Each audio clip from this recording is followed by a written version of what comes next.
자카르타 연합의 아름다운 아침입니다. 다 함께 사도신경으로 신앙 고백하겠습니다. 전능하사 천지를 만드신 하나님 아버지를 내가 믿사오며 그 외아들 우리 주 예수 그리스도를 믿사오니 이는 성령으로 잉태하사 동정녀 마리아에게 나시고 본디오 빌라도에게 고난을 받으사 십자가에 못 박혀 죽으시고 장사한 지 사흘 만에 죽은 자 가운데서 다시 살아나시며 하늘에 오르사 전능하신 하나님 우편에 앉아 계시다가 저리로서 산자와 죽은 자를 심판하러 오시리라. 성령을 믿사오며 거룩한 공회와 성도가 서로 교통하는 것과 죄를 사하여 주시는 것과 몸이 다시 사는 것과 영원히 사는 것을 믿사옵나이다. 아멘. 제2장. 그때 가이사 아구스도가 영을 내려 천하로 다 호적하라 하였으니 이 호적은 구레뉴가 수리아 총독이 되었을 때 처음 한 것이라. 모든 사람이 호적하러 각각 고향으로 돌아가매 요셉도 다윗의 집 족속이므로 갈릴리 나사렛 동네에서 유대를 향하여 베들레헴이라는 다윗의 동네로 그 약혼한 마리아와 함께 호적하러 올라가니 마리아가 이미 잉태하였더라. 거기 있을 그때 해산한 날이 차서 첫 아들을 낳아 강보로 싸서 구유에 누였으니 이는 여관에 있을 곳이 없음이로라. 그 지역의 목자들이 밤에 밖에서 자기 양떼를 지키더니 주의 사자가 곁에 서고 주의 영광이 그들을 두루 비추매 크게 무서워하는지라. 천사가 이르되 무서워하지 말라. 보라, 내가 온 백성에게 미칠 큰 기쁨의 좋은 소식을 너희에게 전하노라. 오늘 다윗의 동네에 너희를 위하여 구주가 나셨으니 곧 그리스도 주시니라. 너희가 가서 강부에 쌓여 구유에 뉘어 있는 나귀를 보리니 이것이 너희에게 표적이니라. 하더니 호련히 수많은 천군이 그 천사와 함께 하나님을 찬송하여 이르되 지극히 높은 곳에서는 하나님께 영광이요 땅에서는 하나님이 기뻐하신 사람들 중에 평화로다. 천사들이 떠나 하늘로 올라가니 목자가 서로 말하되 이제 베들레헴으로 가서 주께서 우리에게 알리신 바 이 이루어진 일을 보자. 빨리 가서 마리아와 요셉과 구유에 누인 아기를 찾아서 보고 천사가 자기들에게 이 아기에 대하여 말한 것을 전하니 듣는 자가 다 목자들이 그들에게 말한 것들을 놀랍게 여기되 마리아는 이 모든 말을 마음에 새기어 생각하니라. 목자들은 자기들에게 이르던 바와 같이 듣고 본 그 모든 것으로 인하여 하나님께 영광을 돌리고 찬송하며 돌아가니라. 샬롬, 자카르타 연합의 아름다운 아침입니다. 오늘은 누가복음 2장 1절로 20절까지의 말씀 함께 나누도록 하겠습니다. 드디어 예수님이 이 땅에 나셨습니다. 할렐루야. 오늘 본문은 우리가 주로 성탄절 즈음하여서 함께 많이 보는 본문이지요.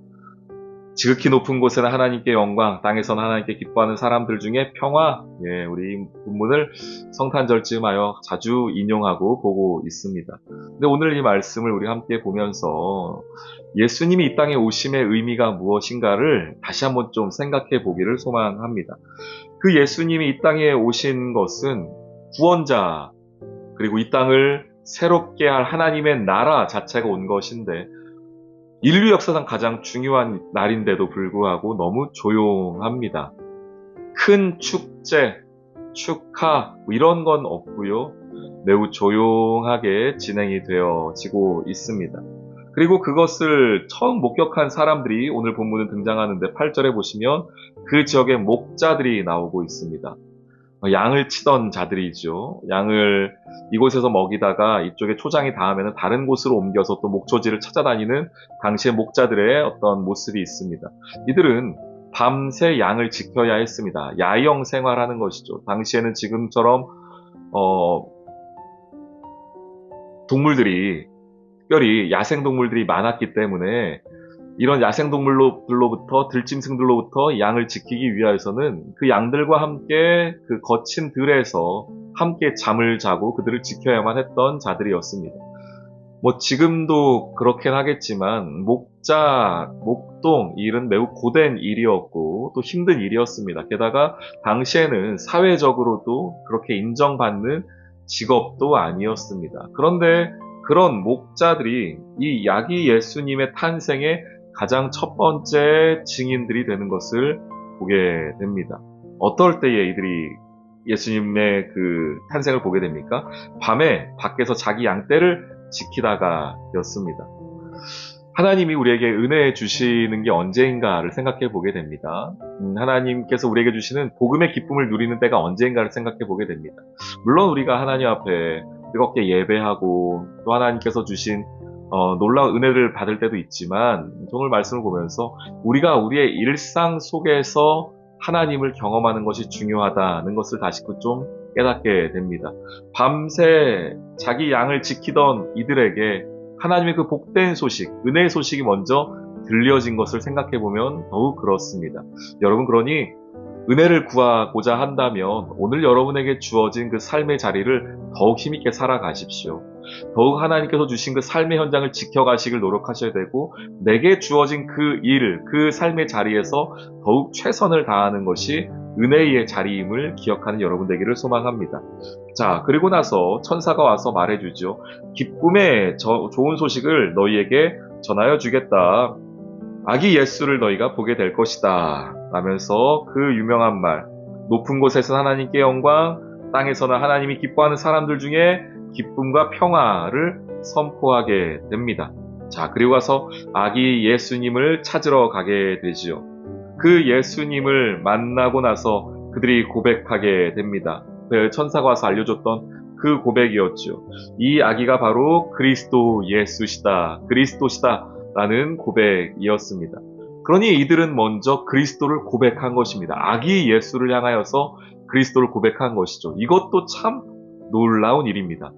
우리가 예수님을 그리스도라 고백할 수 있는 것이 얼마나 놀라운 일인 줄 아십니까, 여러분?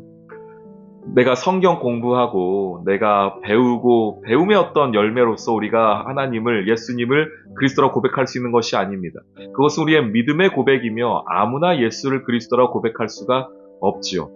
여러분이 예수를 그리스도라고 고백하고 계시다면 그것 자체가 하나님의 놀라운 복이며 하나님의 은혜의 증거임을 잊지 않기를 주님의 이름으로 바랍니다. 자, 그리고 목자들이 또 하는 일이 있습니다. 20절, 자기들에게 이르던 바와 같이 듣고 본 모든 것으로 인하여 하나님께 영광을 돌리고 찬송하며 돌아가니라가 있습니다. 결국 하나님이 우리에게 은혜를 주시고 우리에게 복음을 주시는 이유는 이 이유 때문입니다. 하나님께 영광을 드리고 찬송을 돌리길 원하는 것이죠. 예배자로 살아가는 것입니다. 그런데 예배자로 살기 위해서 이들이 어떻게 합니까? 그 자리에 머물렀나요? 아니죠. 다시 돌아갔습니다. 어디로요? 양떼가 있던 그곳으로, 삶의 자리로 돌아갔습니다. 하나님이 복음을, 은혜를 우리에게 주십니다. 그리고 나서 하나님을 찬양케 하세요. 예배케 하세요. 그리고 우리가 그 자리에 머무나요? 아니죠. 다시 우리의 삶의 자리로 돌아갑니다. 삶의 자리로 돌아가면요, 어떻게 될까요? 목자들이 밤에 한밤중에 양을 지키다가 하나님이 주시는 은혜를 경험합니다. 삶의 자리에서 은혜를 경험하죠. 그러다가 또 하나님께 찬양하고 예배하다가 다시 삶의 자리로 돌아가고, 이 선한 사이클, 우리의 삶의 예배와 우리가 함께 모여 드리는 주일의 예배, 함께 모이는 우리의 신앙 공동체로서의 예배, 나 혼자 있는 내 삶의 영역에서 예배가 함께 어우러지는 모습을 저는 오늘 이 목자들에게서 보게 됩니다. 그리고 그것이 하나님께는 영광이고 이 땅에 있는 사람들에게는 평화가 되는 것이죠. 우리 사랑하는 귀한 성도님들, 오늘 이 하루 하나님께는 영광이고 사람들에게는 기쁨과 평화를 주는 하루 되기를 소망합니다. 어디서요? 여러분의 삶의 자리에서, 여러분이 지켜야 하는 양떼의 틈 사이에서 그 수고를 하지만 그곳에서 주시는 주님의 은혜를 누리는 저와 여러분 되기를 주님의 이름으로 축원합니다. 아멘. 오늘의 기도. 아기 예수의 나심으로 하나님은 우리를 향한 자신의 사랑을 보여주셨습니다. 신실하게 약속을 지키시는 주님의 은혜도 나타내셨습니다.